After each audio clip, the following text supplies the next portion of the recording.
Hello, ഞാനൊരു ഫങ്ഷന് പോയിട്ട് വന്നതാണേ. മരിച്ച് 41 ദിവസം എത്തുമ്പോൾ ഒരു ഫങ്ഷനാണ്. അപ്പോൾ വിളിച്ചത് ഇവന്റ് മാനേജ്മെന്റ് നടത്തുന്ന വേണുചേട്ടനാണ്. വേണുചേട്ടൻ ഇടയ്ക്കൊക്കെ എവിടെയെങ്കിലുമൊക്കെ പ്രോഗ്രാം കിട്ടുമ്പോൾ എന്നെ വിളിക്കാറുണ്ട്. വേറെ ഒന്നിനും അല്ല, പുള്ളിക്കാരനെ അറിയാം. ഞാൻ കുറച്ച് ആൾക്കാർക്ക് ഫുഡ് കൊടുക്കുന്നുണ്ടെന്ന് അറിയാം. അപ്പോൾ അവിടെ ബാക്കിയാവുന്ന വേസ്റ്റല്ല, ബാക്കിയാവുന്ന ഫുഡ് കളക്ട് ചെയ്യാൻ എന്നെ വിളിക്കാറുണ്ട്.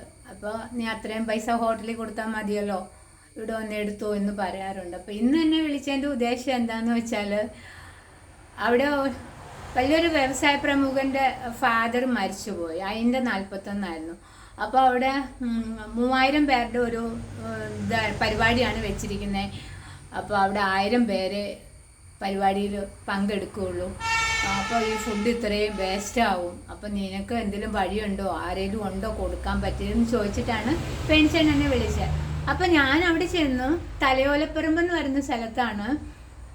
അവിടെ ചെന്നു അപ്പോഴത്തേക്കും വലിയൊരു കൊട്ടാരം പോലെ ഒരു വീട്, കുറേ വില കൂടിയ കാറുകളും അടിപൊളി ആൾക്കാരും ഒക്കെ ആയിട്ട് ഭയങ്കര സെറ്റപ്പ് കേട്ടോ. അപ്പോൾ ഇതൊക്കെയാണെങ്കിലും ഞാൻ ചെന്ന് വണ്ടി നിർത്തിയപ്പോൾ കൊച്ചു കുട്ടികൾ, അതായത് ഒരു ആൺകുട്ടികളൊക്കെ ഉണ്ടല്ലോ, 10, 18, 19 വയസ്സുള്ള ചെറുക്കന്മാരും ചെക്കന്മാരും പെൺകുട്ടികളും സ്ത്രീകളും ഒക്കെ ഉണ്ട് കേട്ടോ. അപ്പോൾ ഇതിങ്ങളൊക്കെ എന്നെ ഭയങ്കരമായിട്ട് നോക്കുന്നു ഹെൽമെറ്റ് എടുത്ത് കഴിഞ്ഞപ്പോൾ. അപ്പോഴത്തേക്ക് എന്താ കാര്യം, എൻ്റെ ജാവുവിനെ കണ്ടിട്ടാണ്, അല്ലാണ്ട് എന്നെ കണ്ടിട്ടാണ്. എൻ്റെ ജാവുവിനെ കണ്ടിട്ടാണ് എല്ലാവർക്കും. അപ്പോൾ ഒരു പയ്യൻ വന്നു എൻ്റെ അടുത്ത്, ഒരു 20 വയസ്സൊക്കെ ഉണ്ടാവും കേട്ടോ. അവൻ്റെ പേര് റോഷൻ എന്നാണ്. പരിചയപ്പെടുത്തി. ആൻറ്റി വണ്ടിക്ക് എന്ത് വിലയായി, ഞാൻ വാങ്ങാൻ കൊതിച്ചിരിക്കുന്ന വണ്ടിയാണ്, എനിക്ക് വാങ്ങണം, ഈ വർഷം ലാസ്റ്റ് ആണെങ്കിലും ഞാൻ വാങ്ങും. അപ്പോൾ ഇപ്പം ഞാൻ എടുത്തപ്പോൾ ജാവിക്ക് 2,38,000 രൂപയായിരുന്നു. ഇപ്പം അതിന് 3 ലക്ഷം രൂപയുടെ അടുത്ത് എത്തിയിട്ടുണ്ട് എന്നൊക്കെ പറഞ്ഞു. അവൻ എൻ്റെ വണ്ടിയുടെ ഓരോ ഫോട്ടോസൊക്കെ എടുത്തു. കൂടെ നിന്ന പെൺകുട്ടികൾക്കും സ്ത്രീകൾക്കും ഒക്കെ ഭയങ്കര കൂശുമ്പായി. അപ്പോൾ ഞാൻ വേണിച്ചേട്ടൻ്റെ അടുത്ത് ചെന്നു, അവരോട് ബൈ പറഞ്ഞ് വേണിച്ചേട്ടൻ്റെ അടുത്ത് ചെന്നു. വേണിച്ചേട്ടൻ എനിക്ക് ഒരു ഗ്ലാസ് ഓറഞ്ച് ജ്യൂസൊക്കെ തന്നു, കുടിച്ചു. അപ്പോഴാണ് ഈ കഥയൊക്കെ പറഞ്ഞത് കേട്ടോ. അപ്പോൾ ആദ്യം പറഞ്ഞ പോലെ ഇങ്ങനെ ഫുഡ് ഇതാ. അപ്പോഴത്തേക്ക് ഞാൻ ഫോൺ എടുത്തു. ഞാൻ നമ്മുടെ കോട്ടയത്ത് മെഡിക്കൽ കോളേജിൽ ഫുഡ് കൊടുക്കുന്ന ഉച്ചഭക്ഷണം, അതായത് ഭക്ഷണം കഴിക്കാൻ നിവർത്തിയില്ലാത്ത ആൾക്കാർക്ക് നമ്മൾ ഫുഡ് കൊടുക്കുന്നുണ്ട്. അതേപോലെ അവിടെ കൊടുക്കുന്ന അന്തുക്കാനെ വിളിച്ചു. അന്തുക്ക വരാമെന്ന് പറഞ്ഞു. അത് കണക്ക് എറണാകുളം ഗവൺമെൻറ് ഹോസ്പിറ്റലിൽ ഫുഡ് കളക്ട് കൊടുക്കുന്ന 2 ആൺകുട്ടികളെ വിളിച്ചു. പിന്നെ കളമശ്ശേരി മെഡിക്കൽ കോളേജിൽ ഫുഡ് കൊടുക്കുന്ന ചേട്ടനെ വിളിച്ചു. അപ്പോൾ അവരെല്ലാം വരാം, അവർക്കൊക്കെ വണ്ടിയുണ്ട്, അവർ വരാമെന്ന് പറഞ്ഞു. അപ്പോൾ ആ കാര്യം ഒരു പ്രോബ്ലമൊക്കെ സോൾവായി.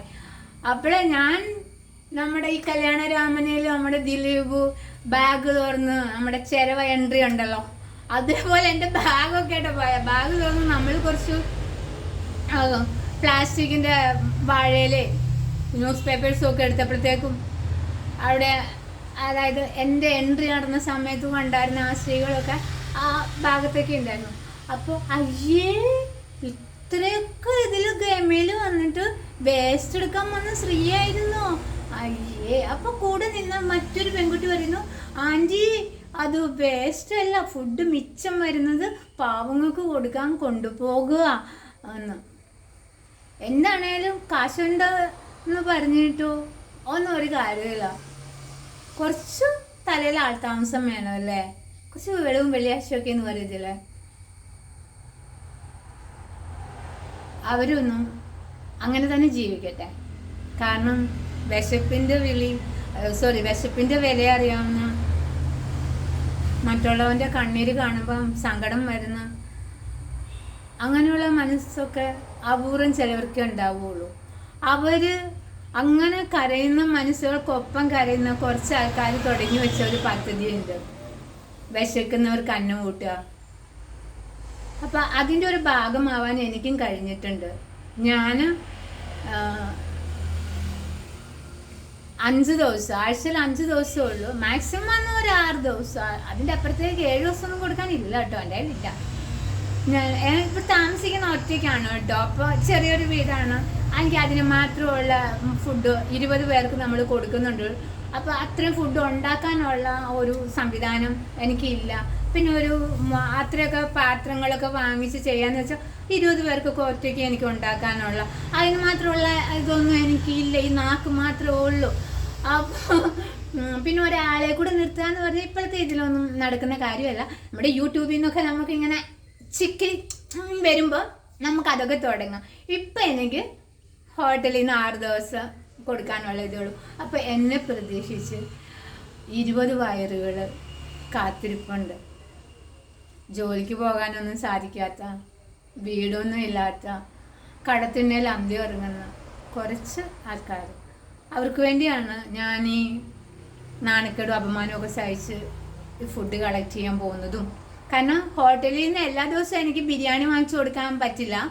പറഞ്ഞാൽ പറ്റില്ല. കാരണം ഒരു ബിരിയാണിക്ക് ഏതാണ്ടും 200 രൂപ അടുത്തുണ്ട് ചില ഹോട്ടലുകളിൽ. ചിലയിടത്ത് 190, ചിലയിടത്ത് 290, അത്രയൊക്കെ വിലയുണ്ട് ബിരിയാണിക്ക്. അപ്പോൾ ഇങ്ങനെയുള്ള നല്ല ഭക്ഷണം കിട്ടുമ്പോഴത്തേക്കും പാവങ്ങൾ അവരും കഴിക്കട്ടെ ബിരിയാണിയൊക്കെ. ഞാൻ വല്ല ഫങ്ഷനാണ്, അതായത് നമ്മുടെ ഫങ്ഷനല്ല, നമ്മുടെ എന്തെങ്കിലും വിഷു വിഷു അല്ല, ഈസ്റ്റർ, ക്രിസ്മസ് അങ്ങനെയുള്ള, പിന്നെ മുസ്ലിങ്ങളുടെ പെരുന്നാൾ അങ്ങനെയൊക്കെയുള്ള ഇപ്പം മാത്രമേ ചിക്കൻ ബിരിയാണിയോ മട്ടൻ ബിരിയാണിയോ എന്തെങ്കിലും വാങ്ങിച്ചു കൊടുക്കും. അല്ലെങ്കിൽ ഇതേപോലെയുള്ള എന്തെങ്കിലും ഫംഗ്ഷന് വേണിച്ചേട്ടനോ അതേപോലെ ആരെങ്കിലും എന്നെ അറിയാവുന്നവർ വിളിച്ചു കഴിഞ്ഞാൽ പോയാൽ നല്ല ഫുഡ് കിട്ടും. അല്ലാത്ത ദിവസം നമ്മൾ ഹോട്ടലിൽ നിന്നാണ് ഞാൻ ചോറ് വാങ്ങിച്ചു കൊടുക്കുന്നത്. ഈ ചോറ് വാങ്ങിച്ചു കൊടുക്കുന്ന പൈസ എന്ന് പറയുന്നത് ഒരാളോട് ഞാൻ ഒരു സംഭാവനയും മേടിക്കാറില്ല. എൻ്റെ ഫ്രണ്ട്സ് തന്നെ ഒരുപാടുണ്ട്.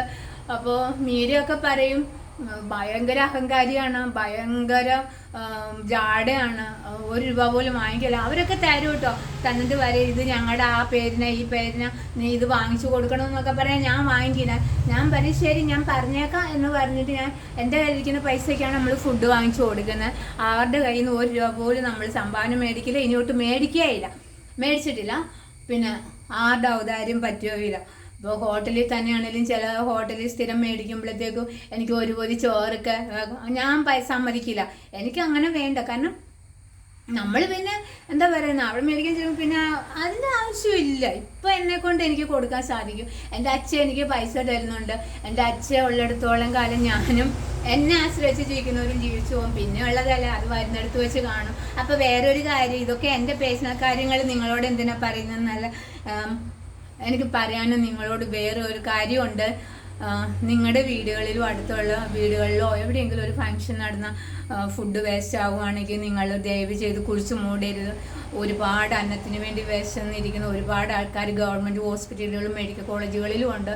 നിങ്ങൾ പാക്ക് ചെയ്യുമൊന്നും വേണ്ട, അങ്ങനെ തന്നെ എത്തിക്കുക. അവർ പാത്രം കൊണ്ടുവന്ന് വാങ്ങിച്ചുകൊണ്ട് പോകും. നിങ്ങൾക്ക് എത്തിക്കാൻ പറ്റിയില്ലെങ്കിൽ ആരെങ്കിലും ഏൽപ്പിക്കുക. അതൊക്കെ നല്ലൊരു കാര്യം തന്നെയാണല്ലേ.